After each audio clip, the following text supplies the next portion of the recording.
Hello, good morning दोस्तों, जय हिंद, नमस्कार। आप लोगों का हार्दिक स्वागत एवं अभिनंदन बंदन है आपके अपने YouTube channel double A academy.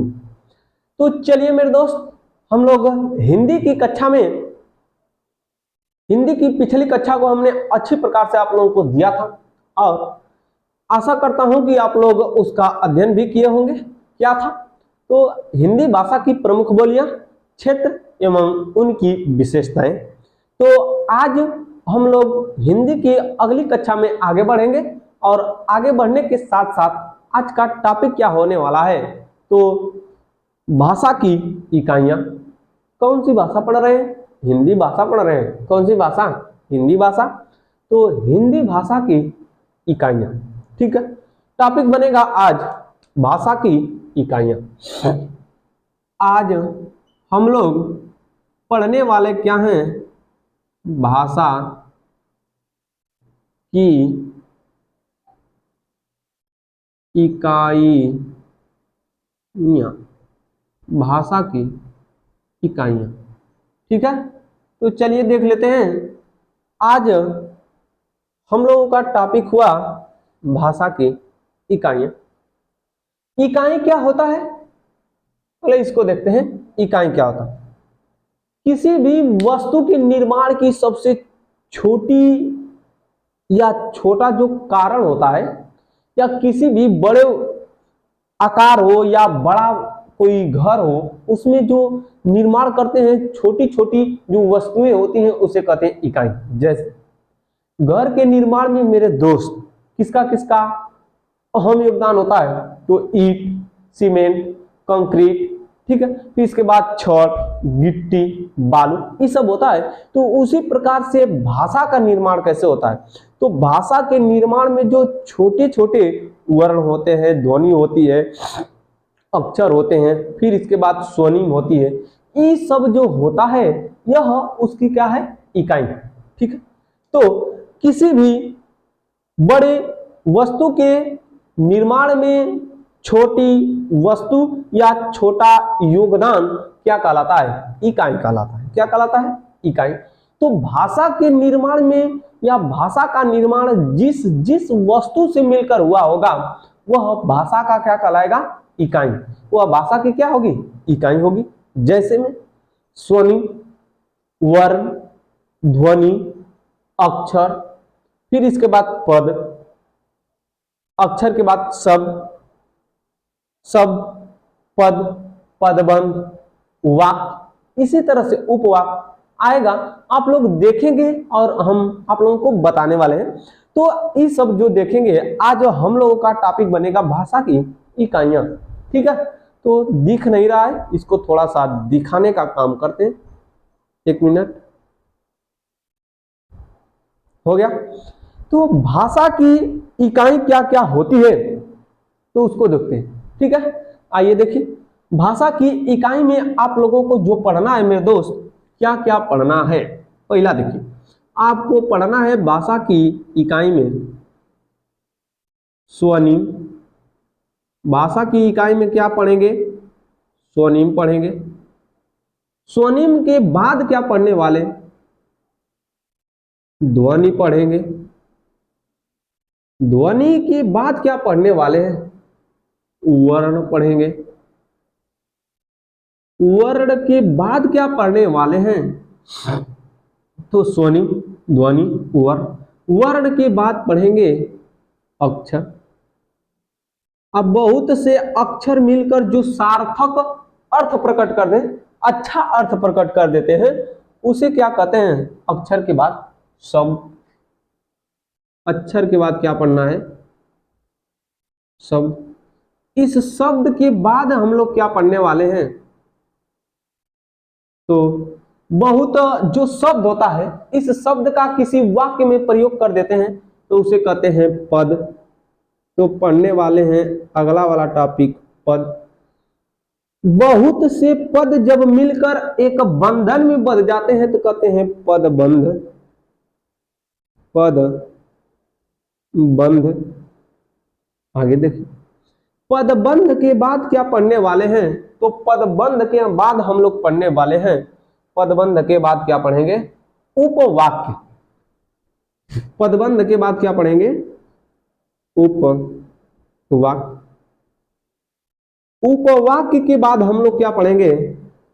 वाक्य। उपवाक्य के बाद क्या पढ़ने वाले हैं? वाक्य पढ़ने वाले हैं। ठीक है, तो 1 मिनट में हट जाता हूं, इसका तो जल्दी से स्क्रीनशॉट बनाइए। आप लोग तो बन गया होगा, तो चलिए ठीक है, स्क्रीनशॉट बन गया तो अब सुनिए चुपचाप। सुनने का काम क्या करना है, पहले देखना है। हम लोग देखेंगे क्या इसमें कि स्वनिम किसे कहते हैं, ध्वनि किसे कहते हैं, वर्ण किसे कहते हैं, अक्षर किसे कहते हैं, शब्द किसे कहते हैं, पद किसे कहते हैं, पदबंध किसे कहते हैं, उपवाक्य किसे कहते हैं, वाक्य किसे कहते हैं। ठीक है, आपको बालक से उठाना है, उसको युवा करना है, विवाह करना है, विवाह करने के बाद उसे वृद्धावस्था में ले जाना है, वृद्धावस्था के बाद उसे क्या कर देना है? मृत्यु को द्वार तक पहुंचाना। किसका अध्ययन करेंगे? इकाई का। किसकी इकाई? भाषा की इकाई। किसकी इकाई दोस्त? भाषा की इकाई। तो आज का टॉपिक हुआ भाषा की इकाई।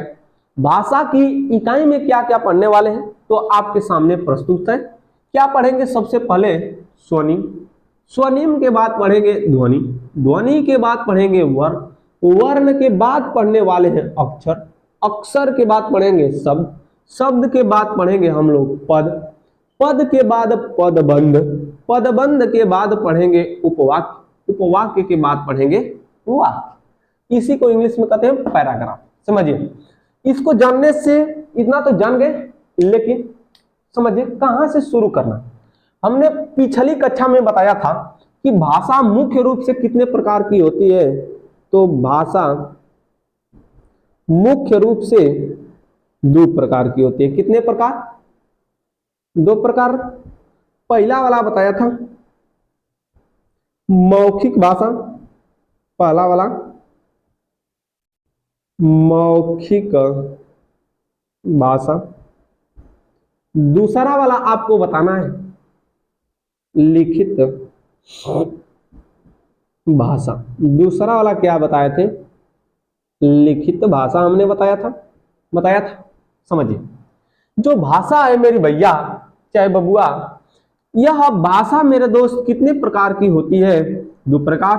पहला वाला मौखिक भाषा, दूसरा वाला लिखित भाषा। अब समझिए, इसमें समझिए, इससे इसका तुलना करिए। कंपैरिजन, इंग्लिश में कहते हैं कंपैरिजन, कंपैरिजन करके पढ़िए।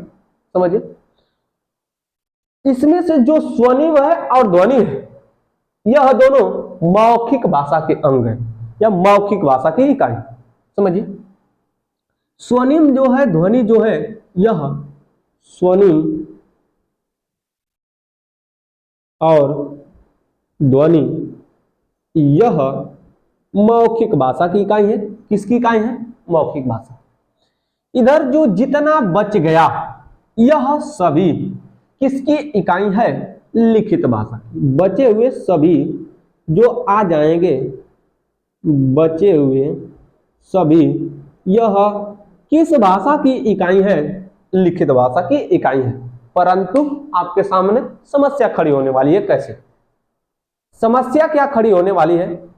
तो जो समस्या खड़ी होने वाली है, यही समस्या आपके सामने आएगी। क्या समस्या आएगी? यह कि क्या ये सभी लिखित भाषा के हैं? नहीं।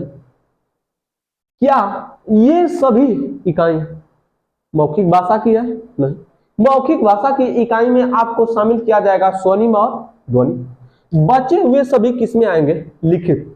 परंतु जब यह बात लिख कर नहीं, बोल कर प्रस्तुत की जाएगी, तो इसमें से कुछ भी रहेगा, आ जाएगा किसमें? मौखिक में आ जाएगा। यह सभी बात यदि लिख कर नहीं, बोल कर प्रस्तुत की जाएगी, किसमें आ जाएगा? मौखिक में आ जाएगा। तो आशा करता हूं कि आपको समझ में आया होगा। अब बारी बारी से मैं इसमें से पढ़ाने का काम करता हूं या शुरू करता हूं। तो बोलिए, इसका स्क्रीनशॉट बनाइए। स्क्रीनशॉट बना लिए हैं तो आगे बढ़ता हूं और इसमें से मिटाऊंगा। मिटाने के बाद मैं एक एक को बारी बारी से पढ़ाऊंगा। ठीक है, आइए चलिए देखते हैं। तो जल्दी से अभी थोड़ी सी चर्चा यहाँ पर करेंगे, लेकिन जब इसको और इसको पढ़ाएंगे तब फिर इसके बाद पूरी चर्चा इस पर होगी। ठीक है, आइए देखिए मिटाते हैं और आप लोग साथ में लिखते भी रहिए, यह नहीं कि सिर्फ सुने। सत्यनारायण भगवान की कथा होत है, और जब 5 गो शंख बज जाई तब प्रसाद बटी, आ प्रसाद में जो न रही खूब खपस के खाई के जाए के उलाटी आई मुँह से। ठीक है, इतना नहीं करना है। तो आपको इतना ही हम देते हैं जितना आप लोग क्या करिए, पचा लीजिए। पचाने का मतलब ही कि जितना आप लोग सहन शक्ति है आपके अंदर उतना ही देते हैं। तो देखिए ध्वनि, हम लोग पहला वाला पढ़ेंगे मेरे दोस्त, स्वनिम। स्वनिम किसे कहते हैं? तो देखिए यह ध्वनि की सबसे छोटी इकाई होती है। स्वनिम की परिभाषा बनेगी क्या? स्वनिम क्या है? ध्वनि की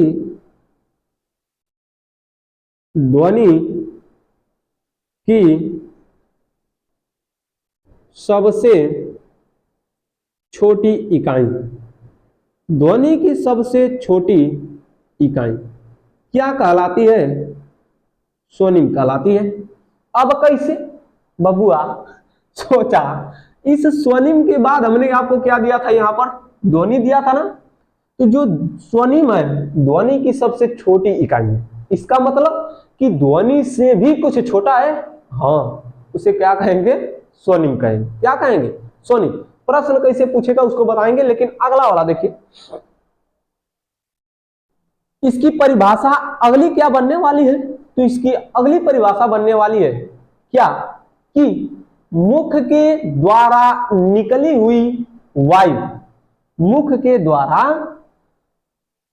निकली हुई वायु, या दूसरी भाषा में समझते हैं, मुख के द्वारा निकली हुई वायु ही क्या कहलाती है? स्वनिम कहलाती है। या अगली इसकी परिभाषा बनने वाली है, मुख के द्वारा, देखिए, मुख के द्वारा वायु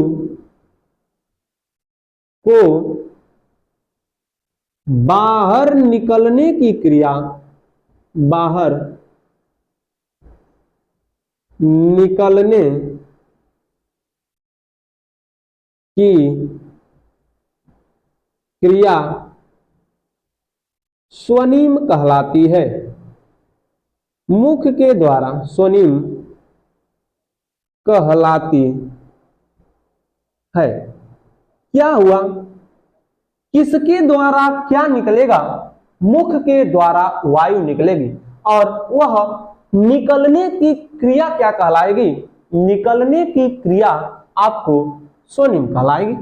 मुख के द्वारा वायु को बाहर निकलने की क्रिया स्वनिम कहलाती है। जैसे हम बोल रहे हैं, बोलने से पहले कोई भी ध्वनि बोल रहे हैं, जैसे बिलार बोलती है ना म्याऊ म्याऊ, लेकिन वो हम म्याऊ म्याऊ जो बोलती है, इस बोलने से पहले उसकी जिह्वा बहुत क्रिया करती है, और वह वायु जो निकलती है हवा के माध्यम से निकलती है। जैसे सीटी मारते हैं, हमको मारने नहीं आता है, लेकिन यह जो क्रिया है यही क्या कहलाती है? स्वनिम कहलाती है। जैसे हम बोले क, क्या बोले? क।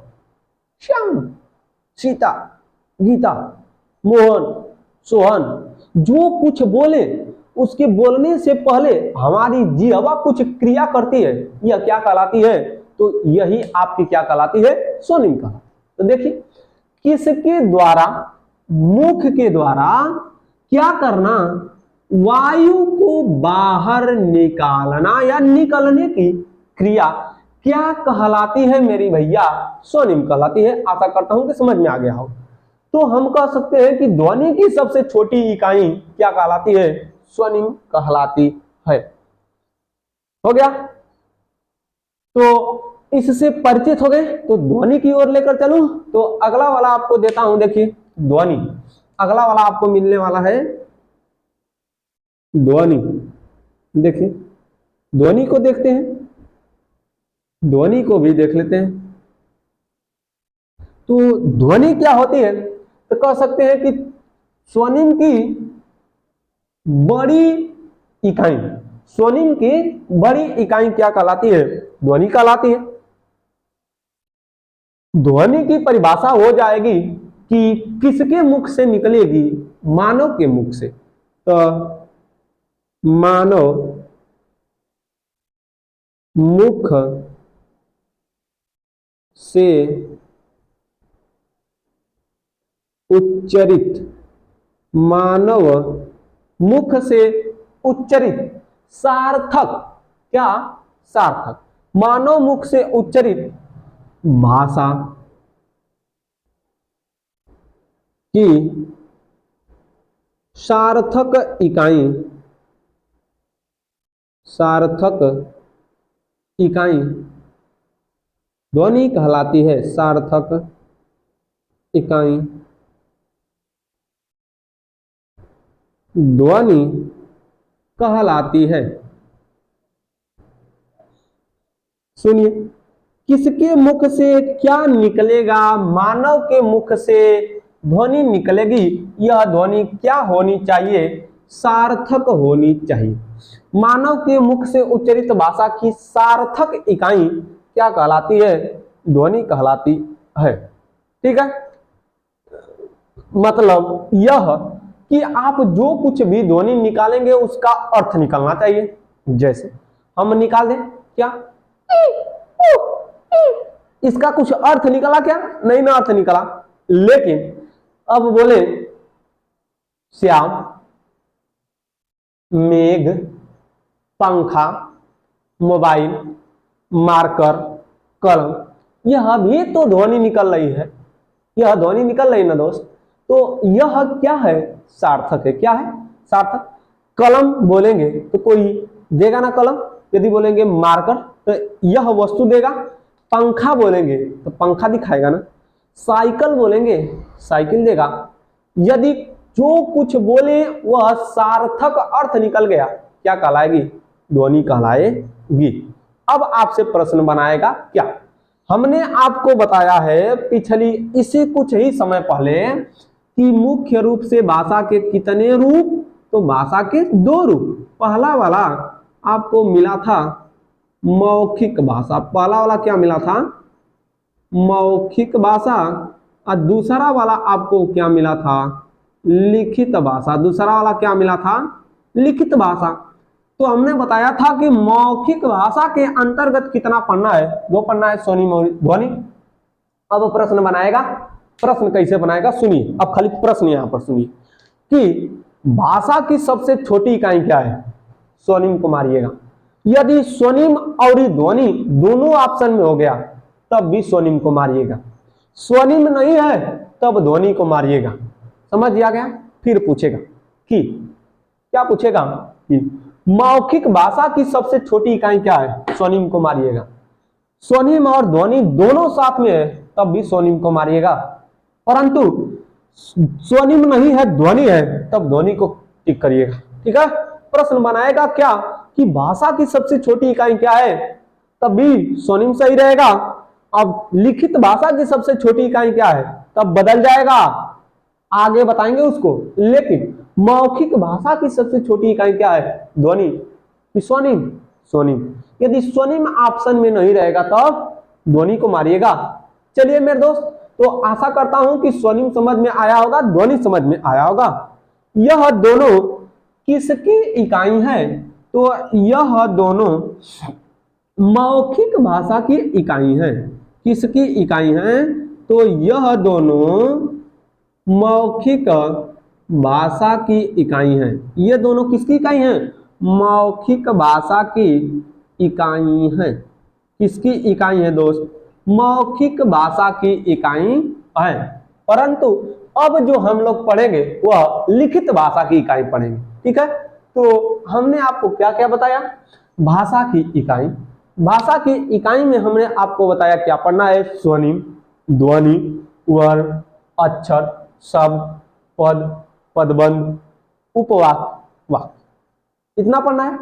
जिसमें हमने आप लोगों को स्वनिम बताया, ध्वनि पढ़ाया, हमने बताया कि भाषा की सबसे छोटी इकाई स्वनिम, लिखित भाषा की सबसे छोटी इकाई आगे बताएंगे, परंतु मौखिक भाषा की सबसे छोटी इकाई स्वनिम। यदि स्वनिम ऑप्शन में न रहेगा तो ध्वनि। आगे चलते हैं, अगला वाला हमको पढ़ना है। तो अगला वाला क्या पढ़ना है? तो वर्ण पढ़ना है। क्या पढ़ना है? वर्ण। इसका स्क्रीनशॉट बना लिए होंगे तो ठीक है, नहीं बनाए होंगे तो बना लीजिएगा, परंतु वर्ण को पढ़ने के बाद। ठीक है, अब क्या पढ़ेंगे? तो वर्ण पढ़ेंगे। ठीक है, अब पढ़ने वाले हैं वर्ण। वर्ण किसे कहते हैं? तो इसको देखिए, आगे देखिए, जो हाई स्वनिम निकली, स्वनिम क्रिया के बाद बन गई ध्वनि, तो ध्वनि के लिखित रूप को, ध्वनि के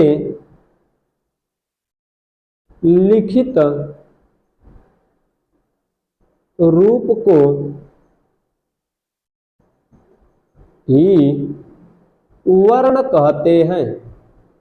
ध्वनि के लिखित रूप को ही वर्ण कहते हैं। अर्थात मुख से उच्चरित ध्वनि, मुख से उच्चरित ध्वनि, ठीक है, मुख से उच्चरित ध्वनि को यदि उसे क्या करेंगे? लिख देंगे।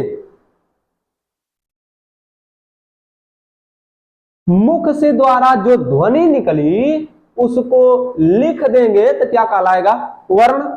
और इसकी परिभाषा होती है, और क्या होती है? और इसकी क्या परिभाषा होती है?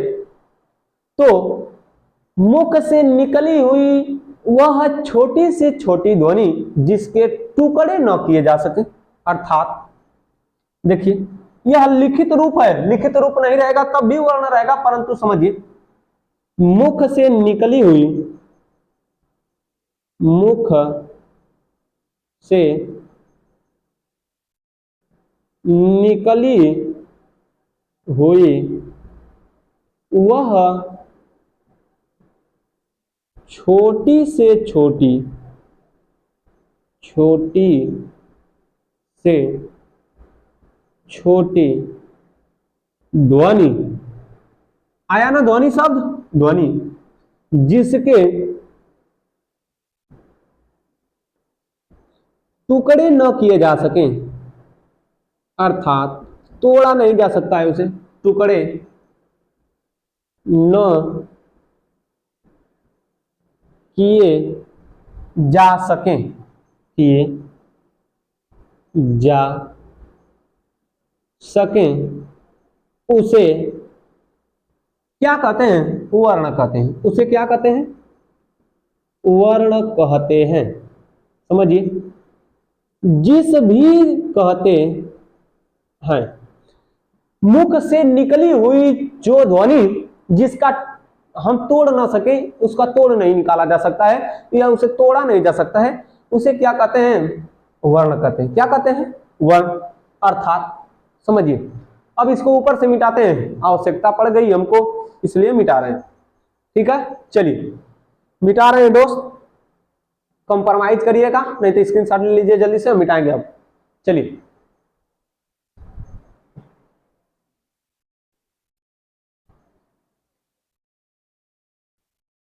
देखिए, हमने बताया कि मुख से जो ध्वनि निकली उसको लिखित रूप दे दिया हमने, या रूप वर्ण के रूप में लिख दिया, या लिखित रूप दे दिया, तो उसे क्या कहते हैं? उसे क्या कहते हैं? उसे वर्ण कहते हैं। फिर हमने बताया कि मुख से निकली हुई वह छोटी से छोटी ध्वनि जिसके टुकड़े न किए जा सके उसे क्या कहते हैं? वर्ण कहते हैं। तो समझिए, जैसे हम बोले क, क्या बोले? क। आगे देखिए, हम बोले अ, आ, तो उदाहरण समझिए जैसे में, तो आपको उदाहरण दे रहे हैं हम, उदाहरण, आपने उच्चारित किया या हमने मुख से निकाला अ, उसको हमने रूप दे दिया, यही क्या कहलाएगा? वर्ण कहलाएगा। कहा ई, वर्ण दे दिया। रूप, क्या इसके टुकड़े किए जा सकते हैं या तोड़े जा सकते हैं? नहीं तोड़े जा सकते ना, क्या कहेंगे? वर्ण। मुख से निकली हुई वह छोटी से छोटी ध्वनि जिसके टुकड़े नहीं किए जा सकते उसे क्या कहते हैं? वर्ण कहते हैं। आगे देखिए, फिर इसके बाद हमने निकाल दिया क, लेकिन निकाला क। आगे देखिए, निकाल दिया क। जिस वर्ण में लग गया, जिस अक्षर में लग गया हलंत, वह क्या बन गया? वर्ण। क्या बन गया? वर्ण बन गया। समझिए, थोड़ा बड़ा लिखते हैं। हो गया क। फिर क्या आ गया? ख। फिर क्या आ गया? ग। फिर आ गया ग। फिर आ गया न। आ गया। क्या इसके हम टुकड़े कर सकते हैं या इसको तोड़ सकते हैं? नहीं ना तोड़ सकते हैं। लेकिन आगे देखिए, आपको दे रहा हूं क। क्या दे रहा हूं? क। इसको तोड़ सकते हैं? हाँ।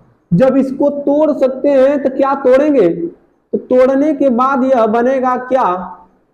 क प्लस अ। तोड़ने के बाद क्या बनेगा? क प्लस अ, तो बन जाएगा क। क्या बनेगा? क। इसका टुकड़ा हो गया तो यह क्या वर्ण है? नहीं ना है। परंतु इसको तोड़ सकते हैं, इसको तोड़ सकते हैं, इसको तोड़ सकते हैं, इसको तोड़ सकते हैं? नहीं ना तोड़ सकते हैं। तो यह क्या है? वर्ण है। अर्थात सभी स्वर, सभी स्वर वर्ण है। हाँ, सभी स्वर वर्ण है। हाँ, सभी स्वर्ण अक्षर हैं। हाँ, आगे चलेंगे बताएंगे।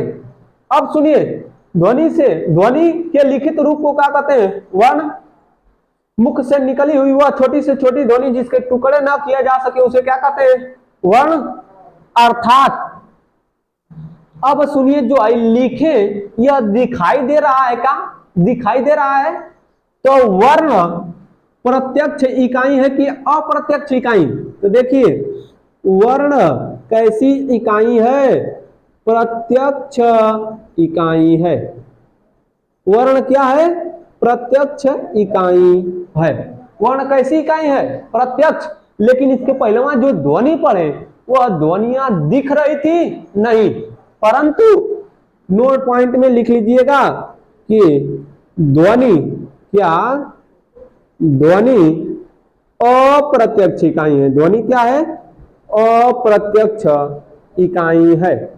इसके पहले जो हमने पढ़ा ध्वनि, वह क्या है? अप्रत्यक्ष इकाई है। परंतु जो वर्ण पढ़ रहे हैं वह क्या है? प्रत्यक्ष इकाई है। जो दिखाई दे रहा हो सामने प्रत्यक्ष, तो प्रत्यक्ष इकाई। परंतु जो ध्वनि इसके पहले पढ़े, ध्वनियां दिखाई दे रही थी कि सुनाई दे रही थी? सुनाई दे रही थी। उसको लिखे थे क्या? जब लिख दिए तब न वर्ण, और जब नहीं लिखे थे तो वह क्या हो गई? क्या हो गई भैया? अप्रत्यक्ष इकाई। परंतु प्रत्यक्ष इकाई क्या है? वर्ण। अब सुनिए, जब इसके टुकड़े नहीं किए जा सकते हैं तो कह सकते हैं क्या? कि वर्ण, वर्ण कह सकते हैं क्या? कि वर्ण अविभाज्य इकाई है। क्या है? अविभाज्य इकाई है। अविभाज्य इकाई है। भैया, बाबू, बहनी, जो भी पढ़ रहा है समझिए, एकदम छोटी से समझा रहे हैं भैया। जो नहीं समझ में आएगा तो इससे अच्छा हम नहीं समझा सकते। कहें कि मुख से निकली हुई वह छोटी से छोटी ध्वनि जिसके टुकड़े न किए जा सके उसे क्या कहते हैं? वर्ण कहते हैं ना? कहते हैं वर्ण। जो वर्ण है मेरे दोस्त, क्या इसके टुकड़े किए जा सकते हैं? तो नहीं किए जा सकते ना। तो वर्ण क्या हो गई? अविभाज्य इकाई है कि विभाज्य इकाई? तो अविभाज्य इकाई है। कैसी इकाई है? अविभाज्य इकाई है। तो चलिए मेरे दोस्त, यहीं पर अपनी कक्षा को मैं रोकता हूं। मिलेंगे अगले दिन। मुझे जाने की आज्ञा दीजिए। तब तक के लिए धन्यवाद दोस्तों। जय हिंद, नमस्कार।